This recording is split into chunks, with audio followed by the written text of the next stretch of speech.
నమస్తే, welcome to VS talks. Dear friends, పెళ్ళిళ్ళైనా పబ్బాలైనా ఏదైనా శుభకార్యం జరిగినా లేకుంటే గృహప్రవేశమైనా ఇలాంటి శుభకార్యాలు జరిగినా వాళ్ళకి ఎట్లా తెలుస్తుందో, ఎక్కడ ఉంటారో ఎలా తెలుస్తుందో తెలియదు. కానీ ఒక ముగ్గురు నలుగురు ట్రాన్స్జెండర్స్ వచ్చేస్తారు.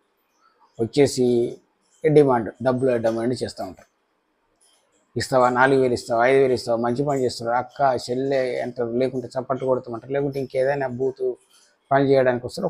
ఒక రకంగా బ్లాక్మెయిల్ అనేది చేస్తుంటారు. వాళ్ళకి అర్ధనారీశ్వర్లు అని హిందూ సమాజంలో కొంచెం గౌరవం ఉన్నా కానీ దాన్ని కాదని చెప్పేసి ఇట్లా బలవంత బస్సులకు పాల్పడుతుంటారు.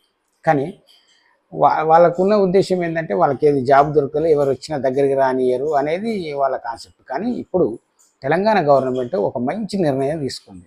వాళ్ళకి హోంగార్డ్స్ లాంటిది ఒక వాలంటీర్ జాబ్స్ ఇస్తూ ట్రాఫిక్ని కంట్రోల్ చేసే జాబ్ ఇస్తూ వాళ్ళకు ఒక డ్రెస్ కోడ్ని కూడా